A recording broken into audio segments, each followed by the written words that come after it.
Okay, so my name is Aubrey Farmer. And I'm Paige Biaggi, and this is our Exercise Science 250 Quiz 2. Okay, so I'm going to be talking about beta blockers and the response to exercise. So beta blockers are going to be targeting the beta receptors in the heart, and what that's going to do is it's going to block like the adrenal receptors, which is kind of what's going to get it pumping faster. So when you take beta blockers while you're trying to exercise, it's going to decrease heart rate, stroke volume, blood pressure, cardiac output in general. What's stroke volume and cardiac output? So stroke volume is going to be the beats after, or how much is per beat, how much blood's being pushed out per beat. And then the cardiac output is going to be how much blood is pushed out per minute. Oh, okay. So it's just like a little difference. When you have a lower cardiac output, that means your VO2 max isn't getting up to par, so that's going to be lower as well, meaning your body's not getting all the oxygen and the blood to wherever it needs to go, whichever muscles you're using. And during exercise, it's going to look like your heart rate and your blood pressure, it's going to be really low. So it's going to be low, but at the same time, they're going to feel it way more because they don't have that capacity. Mm-hmm.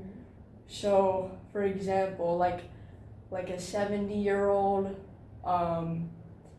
he would, if he was sitting around like a 60 to 70, just a resting rate or during exercise rate, it would be like 100 to 110.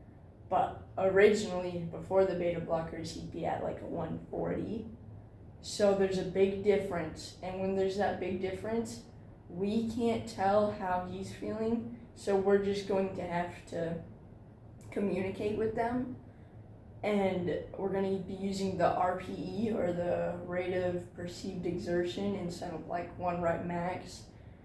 And then, why would you do 1 rep max or RPE instead of 1 rep max? So for the RPE, it's like a scale, either 1 to 10 or 1 to 20, depending on like their knowledge of their body use. And the lower you'd be at, the lower the intensity. Higher you'd be at, the higher the intensity. But with his cardiac output being lower, he's not getting that maximal muscle force production. So he's just going to feel it even more, and it's going to hurt more probably. It's going to increase the injury risk just a little bit. It's just depending on how you can adapt the exercise. And yeah.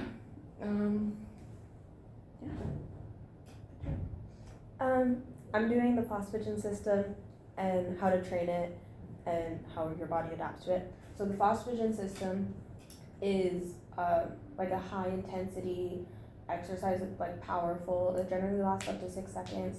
It's anaerobic, so like without oxygen, and its primary fuel source is ATP, which is just like energy. And then it's also really short because you have that small amounts of ATP in your muscles already, and then that's what's being used. So the stores in your muscle are being used, and then once that's gone, you can't really be in that system anymore because you don't have any more energy. So like, how long does it usually take to come back? So you have like, after a high intensity exercise, you're gonna have like longer rest times, which we'll get into a little bit later when we go over like how to train. So for training, you kind of want to do like heavy loads or like high intensity. So heavier loads would be like 85% of your 1 rep max for like 5 reps, which is like which is for power. Why not like 1 rep max at like 100?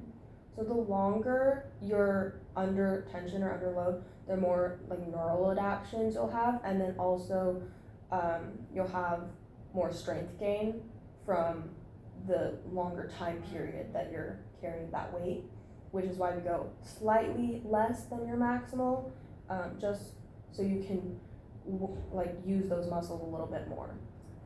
And then like for cardiovascular, you could do like sprinting, all out sprints. So generally 6 seconds, but that's not including acceleration and deceleration. So if you do like a 40-yard dash, you kind of have to accelerate first, and then you finish like all out sprinting, and then you decelerate, and all of that would take about 10 seconds.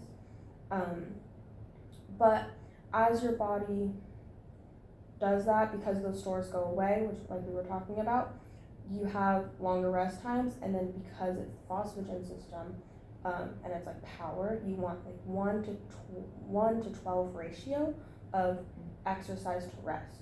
So if you're running or like all full out sprinting and it's 10 seconds, then you would have 120 seconds of rest, which is about 2 minutes, which is also a really good time for you like just to walk back, and that'll restore those that energy.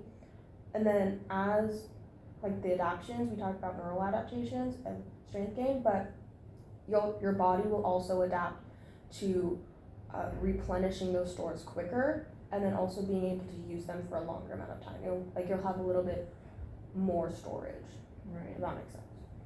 Okay. Cool. Nice.